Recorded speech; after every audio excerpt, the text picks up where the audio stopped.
Баялаг бүтээгчдийг дэмжих холбоо 10 жилийн ой дээр Монголын жижиг дунд үйлдвэр үйлчилгээний холбоо болгон нэрээ өөрчилж, чинээлэг дундаж давхрагтай Монголын төлөө урьяндор жижиг дунд үйлдвэр форумыг зохион байгуулан үйлдвэрлэгчид, баялаг бүтээгчид эх 10 жилийн хөгжлийн төлөвлөгөөгөө хэлэлцлээ.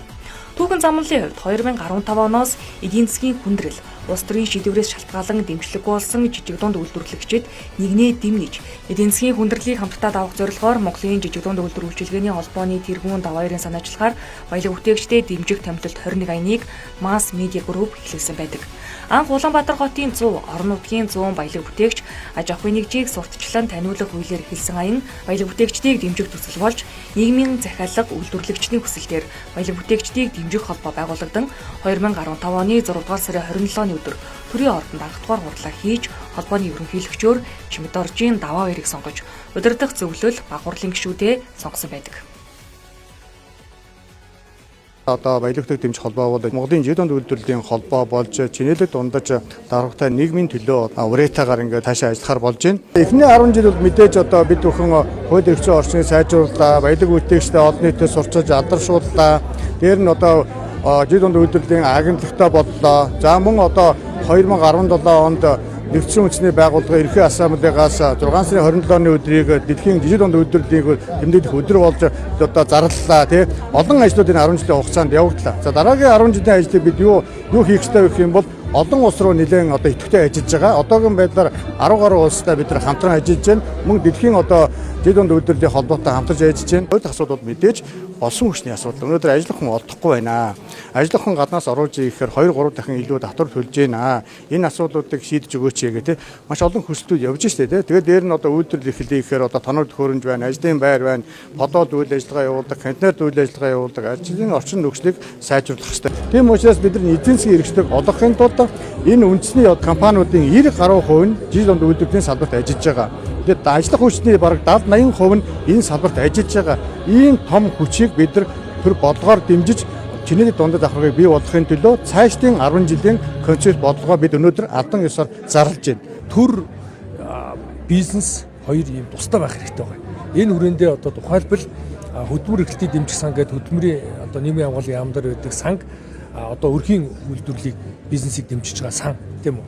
За энэс залгаад үргэлжлүүлээд одоо одоогийн байгаа жижиг дунд үйлдвэрлэлийн санг бичил дэмжих сан болгоод жижиг дунд үйлдвэрлэлийг дэмжих ийм санхүүгийн корпорац байгуулж хараа тус бие дааж олон их усрын санхүүжилтийн зээлийн их усрыг бүрдүүлэх юм шаардлагатай байна. Шалгуураа хангасан бол очоод авах хэмжээнд бид нар их усрыг бүрдүүлж өгөх ёстой. Ингийн тулд татвар төлөгчдийн буюу төсвийн хөрөнгөөс биш, үндэсний баялагын сан, бусад олон улсын байгууллага, бусад хуулийн этгээдүүдийн одоо дэмжлэгээр энэ одоо энийг бизнесийн өөрийнх нь бизнесийн зарчмаар нүүлээс явуулах хэрэгтэй байна. Мөн дараагийнх нь гол зохицуулт нь бол энэ борлуулалтын дараах үйлчлэг гэж компаниуд байдагтай адилхан зээлд хамрагдсан иргэд аж ахуй нэгжүүд цаашдаа энэ нөгөө тогтмол ийм зөвлөх үйлчлэгтэй сайн дасгалжуулагчтай байж тамирчин амжилт олдохтой адилхан байнгын ийм зөвлөх үйлчлэг үзүүлдэг. Энэ зардлыг энэ хүүгийн орлогоос нь энэ дээр шийдэж өгөөд өөрийгөө аваад явах хэрэгтэй. Өнөөдөр баялаг бүтээгчтэй холбоо маань жижиг дунд үйлдвэрлэлийг дэмжих холбоо гэж нэрээ өөрчилж байгаа. Энд бол би маш баяртай байна. Яг л олон улсад SME буюу Small and Medium Enterprises гэдэг нэр томьёо явуулдаг. Энийг бүгд одоо SME гэдэг нэрээр ойлгодог. Гэхдээ энэ санхүүгийн мөнгө зарладаг энэ олон ажлын байрыг яаж авах вэ? Энэ татвар нийгмийн даатгалынхаа суурийг яаж багцуулах вэ гэдэг дээр одоо анализ яаралтай шийдвэр гаргахгүй бол жилээс жилд ингээд төсөвдөр тавьж байгаа багасаа эсвэл одоо тавих мөнгө байхгүй байгаад тэгээ яваад байгаа харамсалтай. Жижиг компаниудын хувьд дунд компаниуд хамгийн мөнгө урсгалын одоо хүндрэлтэй байдаг татвар бол нийгмийн даатгалын шимтгэл нөт хоёр байдаг. Сар болгон төлдөг. За мэдээж хувийн орлогын албан татвар гэдэг. Тэгэхээр нөтийн хувьд сар болгон төлдөг учраас бид компаниудад боломж олгоод 1, 2, 3 сар гэдэг ерөнхийдөө тухайн татвар төлөгч хариуцлагатай одоо зөрчилгүй байх юм бол хойш турш төлөх боломжуудыг олгоод энэ тохиолдолд бараагаа борлуулаад мөнгө авсны дараа одоо төлөх боломж өгдөг ч юм уу. Эсвэргээрээ бид нар илүү шудраг хариуцлагатай татвар төлөгчдийг дэмжих ийм бодлогын явуулж хэлж байна. Энэ зөвхөн дотоодын нөт төр биш бас импортын нөт төр адилхан. Тэгэхээр энэ бол нэлээд яг тулгымцсан асуудлыг илүү оновчтой шийдвэрлэх бодиттой хэлбэр болоо гэдэг ийм зээлт байгаа. Татврын хуулийг дагаж хүргэх зөрчилгүй байх, эрсдэлгүй байх гэдэг энэ асуудлууд эдгээр тулгымцсан асуудал байдаг. Тэгэхээр татврын алба өөрөө захиргааны одоо торгодог ийм хэлбэрээсээ илүү зөвлөн тусалдаг, алдаа гарахаас нь сэргийлдэг, хамтарч ажилладаг, татвар төлөхт нь одоо мэдэхгүй байгаа зүйлийг зөвлөдөг те. Заавал одоо торгож хянаж шалгаж биш. Ийм байдлаар ингэ явдаг болох юм чиглэл рүү бол явж байна. Тэр нь зах зээл гэдэг бол хямдхан мөнгийг яаж хэрэглэх үү гэдэг бас нэг өрсөлдөд явагддаг. Бид нар бол сүүлийн жижиг дунд энэ өрхийн аж ахуй тодорхой хэмжээнд мөнгө гарч байгаа боловч энэ яг зах зээлийн тэр хүмүүсийг бизнес авч явахд бол хангалттай биш байгаа. Гэхдээ энийг бол ихэнх нь жижиг дундаа томтойгоо хөгжүүлсэн улсуудын туршлагаас бол энэ тусад нь сан байдаг юм байна. Ялангуяа Сидней дэвш Японы хүмүүс их зөвлөжсэн. Яг л Японоос 50-60-аад оны үед бол яг арилжааны банкуд нийлжээж тусгай сан байгуулаад тэнгээрээ бид нар жижиг аж ахуй нэгж санхүүжүүлээд тэгээ тэр эргэлтээр бид нар хамтдаа өсөө явуулсан юм аа. Түүнээс одоо ч Монголын жишээнд бол 20% хүү аваад тий хүүтэй зээл аваад яаж явах вэ гэдэг асуудал. Бидэд олон янзын хувилбар байгаа. Карпас байгуулж болно. Нөгөө талдаа бас банк байгуулж болно. Банк байгуулсан одоо улсын туршлагууд маш олон байдаг. Жижиг дунд үйлдвэрлэлийг дэмжих банк гэж байна, тийм ээ. Тэгэхээр бид нар яагаад энэ ийм том салбарыг, ийм чухал салбарыг бүхэл бүтэн банк байгуул дэмжих болохгүй гэж. Тэгэхээр бид нар энэ тал дээр бол илүү нэгдүгээр банк байгуулах тал дээр илүү төлхөө явна. Хоёрдугаар бүр болохгүй бол одоо санхүүгийн карпас байгуулах тал дээр ямар ч байсан энэ жилдээ ганцхан удаа шалруулдаг энэ системийг халаад хүссэн дуртай үедээ зээл авч явах тийм орчин нөхцөлийг бий болох хэрэгтэй байгаа. Тус холбоо 10 дахь жилдээ улсын хурал засгийн газар салбарын яам төрийн байгууллагуудын албан тушаалтнуудад баялаг бүтээгчдийн дуу хоолойг хүргэж, хууль журамд тэдний саналыг тусгаж, төр хувийн хөвшил хооронд гүр болох ажлаа тогтвортой гүйцэтгэж байна. Үүний үр дүнд жижиг дунд үйлдвэр эрхлэгчдийн үйл ажиллагааг зохицуулах, бизнесийг хамгаалах хэрэгцээ орчин, тусгаалсан үйл ажиллагаа явуулдаг агентлагууд бий болж, төрийн бодлого үйлдвэр эрхлэгчид рүү чиглэж эхэлсэн. 2019 онд жижиг дунд үйлдвэр үйлчилгээг дэмжих тухай хууль батлагдаж, жижиг дунд үйлдвэрлэлийг хөгжүүлэх сан 2009 оноос хойш 1.1 их 80 төгрөгийн зээлийг 9300 иргэн аж ахуйн нэгжид олгож, нийт 45,000 ажлын байрыг хадгалан 50,000 ажлын байрыг шинээр бий болгожээ. 2015 оноос манай МАС агентлагийн залуучууд энэ баялаг бүтээгчийг төсөлнө гэд дэмжинэ гэд төсөл хөтөлбөрийг одоо анх санаачлаад энэ хүрээндээ бид нэр 21 аймгийн баялаг бүтээгчдийн одоо үйл ажиллагаатай танилцах, тэдний үйл ажиллагааг одоо олон нийтэд сурталчлах зорилготойгоор энэ төсөл маань эхэлж байлаа. За тэгээ энэ хугацаанд энэ хугацаанд бид нэг 800 гаруй одоо үйлдвэрлэгч баялаг бүтээгчтэй уулзаж тэдний жаргал зовлонг одоо сонсож одоо энэ төсөл маань одоо орон даяар амжилттай хэрэгжижсэн. Одоо баялаг бүтээгчдийн холбоо маань 10 жилийн хугацаанд бол маш их түүхийг бүтээжээ гэж харж байна. За тэгээд ер нь 10 жилийн өмнө анх энэ жижиг дунд үйлдвэрлэлээс хөрхөг үйлдвэрлэлээс бий болж исэн 100 м квадратаас одоо эхэлжсэн компаниуд маань за ер нь өнөөдөр 1000 м квадрат талбайд үйлдвэрлэл үйлчлэгээ эрхлэх хэмжээний ийм боломжтой болж байна гэсэн үг. Баялаг бүтээгчийн төсөлд хамрагдаж баялаг бүтээгч гэдэг энэ холбоо болон одоогийн энэ жижиг дунд үйлдвэрлэл үйлчлэгээний холбоонд нэгдснээр биднес энэ маш хурдастай асуудлуудаа шийдэж эхэлсэн. 10 жилийн хугацаанд сүүлийн одоо яг 6 жилд би баялаг бүтээгчдийн дэмжих холбоонд ажиллалаа. Тэгээд 10 жилийн арга хэмжээ бол маш сайхан болж байна. 10 жилд хийх ажлаа төрөлөө маш томоохон амжилттай үйл ажиллагаа болж байна. Жижиг дунд үйлдвэрлэл үйлчлэгээ эрхлэгчид маань нэлээд тусдаа болохоор жижиг боловч нийлээд Монгол улсын хэмжээнд эдийн засгийн хувьд маш их үр өгөөжтэй тийм салбар байна гэдгийг өнөөдөр хүлээн зөвшөөрч байна. Орон нутгийнхныг төвийн зах зээл рүү орж ирэх, за төвд үйл ажиллагаа явуулдаг компаниудаа гадаад руу экспортод холбож өгөх гүүр болж ингэж бодлого зөвлөмж сургалт мэдээлэлээр хангаж ажилласан байна. Тэгэхээр бидний хувьд бол жижиг дунд үйлдвэрлэгчдийг нэгтгэсэн ийм холбоо байна гэдэг нь бол маш чухал зүйл байжээ. Үндэсний үйлдвэрлэл хөгжихийн хамгийн гол шалтгаан нь бас том аж ахуйн нэгжүүд кластер системээр жижиг дунд үйлдвэрлэл эрхлэгчтэй одоо захиалга өгдөг. Энэ захиалгын хүчинд хамтарч ингэж хөгждөг ийм нөхцөл байдал байд юм а. Тэгэхээр одоо бол кластер системийг хөгжүүлэх зорилготойгоор бас ингэж явж байна. Үндэсний үйлдвэрлэлээ хөгжүүлэх, үндэсний үйлдвэрлэлээ сэргээх, баялагийг бүтээхийн тулд нэг хөнгөлөлтөй буюу жилийн 3%-тай зээл авах нь бол хэн бүхэнд нээлттэй байгаа. Төсөл сонгон шалгаруул. Тэгэхээр сайн төслөө гэвэл жидүү сангаас бол зээл авах боломж нь бол нээлттэй байгаа. Төр засгийн зүгээс бол бодлогоор дэмжиж өгөх хэрэгтэй. Янз бүрийн одоо экспортын бүтээгдэхүүнээ гаргахын тулд ямар бичих баримт бүрдүүлэх үү, ямар шат дамжлага байдаг үү, тэрийг одоо зааж сургаж өгөх хэрэгтэй байна. Хоёрдугаарт бол бас гадаадын компаниудтай бас холбож өгөх ажлыг бас төр засгийн зүгээс хийвлэх зүгээр юм шиг надад санагдаад байна. Жижиг дунд үйлдвэрлэлд дэмжих тухай хууль, тендерийн хууль, татварын хууль, хөтөлбөрийн тухай хууль энэ олон хуулиудын ажлын хэсэгт ороод баялаг хүчтэйгийн төлөөлөл болж дуу хоолой болж ажилласан. Энэний хүчинд бол өнөөдөр тендерийн хууль, жижиг дундын хууль, жижиг дундын сан ман гэдэг энэ эзэндээ хүрэхгүй бүтэхгүй байсан юмнуудыг бид дуу хоолой болж өөрчилж чадсанараа бол өнөөдрийн баялаг бүтээгчдүүд, жижиг дунд үйлдвэрлэгчид тодорхой хэмжээний ахиц гарсан ийм жил болж байна гэж ойлгож байгаа. Манай улсын бизнесийн салбарын 90 орчим хувийг жижиг дунд үйлдвэр эрхлэгчид эзэлж байна. Дөрвөөс олгож байгаа зээл хамрагдсанаар өрхийн бичил үйлдвэрээс жижиг дунд үйлдвэрлэл эрхлэгч болж цаашлаад топ аж ахуйн нэгж болтлоо өргөжж байна. Цар тахлын үед үндэсний үйлдвэрлэгчдийн жаргал зовлон, түүхэн замнал, инновац технологиг сурталчлах, баялаг бүтээгч, цуврал нэвтрүүлгийг 60 дугаарыг бэлтгэн олон нийтэд танилцав.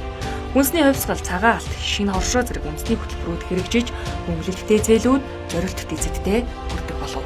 90-ад оноос эхлээд энэ зах зээлийн нийгэм шилжснээс хойш бол ченжийн тогтолцоонд орсон тийм ээ. Нэгнээс аваад нөгөө зарах юм зүйлүүд явсан. Одоо энэ цаг хугацаа дуусчаа. Одоо бол өрхийн үйлдвэрлэлээс эхлээд жижиг дунд үйлдвэрлэлээ хөгжүүлж Монгол улс хөгжих байхаа гэж бодож байна. Ийм учраас одоо жижиг дунд үйлчлэгээний холбоо болж манайх өргөжж байгаа юм байна. Энд баяртай байна. Налахт үргэлт маань одоогийн байдлаар давхарчсан доогоор 3000 гаруй жижиг дунд бичил бизнес эрхлэгчид ажиллаж байгаа. Бизнесийг анхлан эрхэлж байгаа компанид ядаж 3-аас 5 жил татвараас чөлөөлөх, хөнгөлөлттэй зээл олгох, дөнгөж эхэлж байгаа бизнес эрхлэгчтэй мэдээлэлээр хангах төр холбоодууд нийлээд энэ тийм бизнесээр энэ хамгийн сайн бүтээгдэхүүн байдаг мэдээллийг олгуул илүү зардал гарахгүйгээр бас хүмүүс бизнес эрхлэх юм байгаа. За төр одоо жижиг дунд хоёрын холбоо нь одоо татварын орчин, нийгмийн даатгалын орчин байна те. Одоо нөгөө ажилчтай одоо таатай орчинд ажиллуулахад ер нь одоо ямар нөхцөл байдлыг бий болгож ажиллах талаасаа ингээд тэр хууль дээрээ нэлээд юм ангиллалтай хууль захирамжууд байх юм бол бид нарт бас ийм таатай орчин үүсэх одоо нөхцөл байдлынх нь одоо суурь шалтгаан болох юм уу да гэж бас харж байна. 24 оны судалгаагаар нэг 17% орчим эзэлжсэн манай компани борлуулалт одоо бол эхний прогнозоор нэг 18 гарантай ямар ч л байсан өмнөх оны борлуулалт бол 30 гаруй хувиар нэмэгдчихсэн. Энэ мань бас юутай холбоотой гэвэл нөгөө автоматжуулалт бүтэмжийг нэмэгдүүлэх тоног төхөөрөмжүүд суйрлуулсантай холбоотой байж байгаа. Одоо нодлон ерөнхийлөгч хүртэл даваа зөвлөгч гэсэн манай хоньны ноос бордооны үйлдвэрийг очиж үзчихсэн. Тэр үйлдвэр бол одоо анх удаа дэлхийн зах зээл дээр хоньны ноос бордоо гэдэг барааг экспортод гаргасан юм аа. Холбооныхоо бүтцэд яг цэвэр одоо энэ жижиг дунд үйлдвэрүүдийнхаа үйлдвэр эрхлэгчдийн гадаад худалдааны бодлогыг боловсруулж явах заавалжгүй энэ дээр нь анхаарах хэрэгтэй юм байна.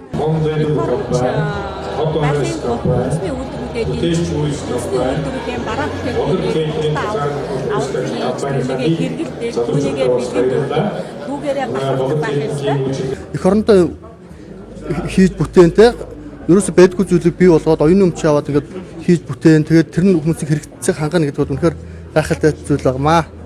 Ковидын үед бол бүгд л бас хүнд хэцүү үе байсан. Энэ үед яг одоо энэ холбоо бол одоо энэ жижиг дунд үйлдвэрлэлээр дэмжиж дуу хоолойнд болж эднэрийг сурталчилж, эднэрийг ард түмэнд таниулж, үндэсний үйлдвэрлэлээ хэрэглэж, үндэсний үйлдвэрлэлээр дэмжиж гэсэн урайнд маш сайн ажилласны үр дүнд өнөөдөр бас нийт ард түмэн хэрэглэгч дотоодынхоо бүтээгдэхүүнийг хэрэглэж сурж байна, авах сонирхолтой болж байна. 10 жилийн хугацаанд ямар их ажлыг хийсэн юм бэ те гэдэг нь бол одоо анханасаа зөвхөн бага хэмжээний танилцуулга явахт л бол маш их харагдаж байна. Тэгээд нэгэнт нэгдсэн холбоо бол яалтчгүй хууль эрхцэн хувьд бол мэрэгжлийн болох юм байна. Тэн дээр бол тэгээд 10 жилийн төлөвлөгөө байна. Маш том давуу тал гэж харж байгаа. Нэгдэж нийлснээр Монгол улсын бүтээгдэхүүний гадагшаа гарах зах зээл Made in Mongolia гэдэг нэрэнд ор те нэгдэж явах гарцыг бол бид хайж байгаа. Монголын жижиг дунд үйлдвэр үйлчилгээний холбоо эрх 10 жилд экспортыг дэмжих зээлийн их усүрийг нэмэгдүүлэх зэрэг хүчлийн төлөвлөгөөгөө боловсруулав. Жижиг дунд үйлдвэрийн тухай хуулийг шинжилэн найруулахад саналаа тусгах. Кластер гэх нэр томьёог 2019 онд жижиг дунд үйлдвэрийн тухай хуульд оруулсан ч одоо хүртэл журмаа болж чадаагүй. Үүнийг хуулийн шинжилсэн найруулгад тусгав. Хүсчилсэн хөгжлийн үзэл баримтлалд уялдуулж аж ахуй нэгжүүд нэгдэн кластер хэлбэрээр хөгжих, хүнс нутгийн инновацийг шингээсэн үйлдвэрлэл хөгжүүлэхээр зорж байна. Хүсчилсэн хөгжлийн хүрээнд улсын хурал 330 сумаас хамгийн ашигтай, байрлалтай 91 сум сүрэнг төлжээ. Өөрөөр хэлбэл 330 сумын дунд хамгийн ашигтай байршил дээр хамгийн нөөц баялаг сайтай 91 сум сууринг бол улсын их хурлаар баталж өгсөн байна. Тэгэхээр энэ 91 сум суурин газраа одоо жижиг дунд үйлдвэрлэлийн түүхийд бүтээгдэхүүн үйлчлэгийг төвлөрүүлж инженерийн дэд үтцээр одоо хангаж хамгийн гол дүрийн үүрэг бол борлуулалтаар нь дэмжих буюу жижиг дунд үйлдвэр хөгжих тухайн одоо байршил дээр орчныг бүрдүүлэх тэгээд зах зээлтэй холбох юм зүйл байна. Тэгээд төрийн мэдэлд байж байгаа одоо улсын төсвийн хөрөнгө оруулалтууд буюу энэ зам одоо эдийн засгийн босоо хэвтээ тэнхлэг бомбын асуудал бол өөрөө жижиг дунд үйлдвэрийг гадаадын болон дотоодын зах зээлтэй холбох энэ борлуулалтын сувгийг дэмжиж өгч байгаа. За энийг одоо хувийн хвшилд энэ бүсчсэн хөгжлийн үзэл баримтлалын хүрээнд санал болгож одоо эдийн засгийн эргэлтэнд оруулах төр хувийн хвшлийн түншлэлийн санаачлагыг эхлүүлж байгаа. Одоо энэ баялаг бүтээгчдийн холбооны шугамаар энэ жижиг дунд үйлдвэр дэмжих зээл, жижиг дунд үйлдвэрийн сангийн шугамаар олдож байгаа зээлүүд бас энэ маань бас Хувьсгал аймагт энэ жижиг дунд үйлдвэр хөгжүүлэхэд маш их үнэтэй хувь нэмэр оруулж байна. Тэгээ тэр дундаа бас энэ хүнсний үйлдвэр бол манай Хувьсгал аймагт нэлээд эрчимтэй сайн хөгжиж байгаа. Энэ ямар утгатай байна гэхээр манай Хувьсгал нутгийн хөрс бол үнэхээр бас Монгол улсын хамгийн шилдэг хөрс. Хөрс ирүүл бол хүнс ирүүл, хүнс ирүүл бол хүн ирүүл гэсэн энэ үрээ бол бас манай Хувьсгал нутаг тэр дундаа энэ байгалийн сайхан хангаад бол тохирсон юм сайхан үрээ байгаа. 103 аймагт тал хэрийн бүс амьдарч байгаа. Тал хэрийн бүсэд ерөөсөө хөдөөцхөн үйлдвэрлэл, балын гаралтай бүтээгдэхүүний түүхий эдийг үйлдвэрлэлд эргэлтэнд оруулах энэ нөхцөл бололцоо байгаад хөрөнгө оруулалтын төрөөс хийгээд ингээд явах юм бол боломж байгаа. Төрийн бодлого нь өөрөө тэр ухагддаг, дуустдаг баялагийг нөхөн үрждэг баялаг руу оруулах энэ процесс руу хийж чадах юм бол улс орны эдийн засгийн нөөц нь байна. Энийг бид болоод төр засгийн зүгээс тэр уулуурхан компаниудтай гүүрэн болж ажиллах энэ зүйл маш их дутагдaltaй. Одоо явцын дунд басан зээл хөтөлбөрүүд маань бас жижиг дунд үйлдвэрийн газраас зээл хууль аваад тийм ээ тэрүүгээр аж ахуйн нэгжүүд маань жоохон томрох одоо ийм өнгө аясанд орсон. Тийм учраас хувь хүмүүс бол юу гэж юм гэхээр нөгөө айгүй их нийлж одоо олуулаа ажиллах нь чухал юм байна гэдгийг бол ойлгосон. Нэхэнх нь өрхийн үйлдвэрлэгч нар. Тийм учраас одоо ирээдүйн одоо жилүүдэд бол одоо бөөнөрөө олуулаа тий нэгэн том үйлдвэрүүдийг одоо нэгдэж хамтдаа байгуулах гэсэн ийм одоо сэтгэлтэйгээр одоо орох гэж байна да. Холбоо маань бол маш сайн ажилтдаг л да. Тэ нэг одоо үйлдвэрлэл үйлчлэгээ ажиллаж байгаа бүр цэг хүрдээ хурж одоо ажилтдаг. Тэгээд ер нь л болж игэл одоо иргэн аж ахуй нэг гэхгүй одоо бүгдийг л хамруулахыг хичээж байна. Тэгээд ер нь бол нэг 20,000 гаруй гэж хараад байгаа шүү. Ер нь бол тий.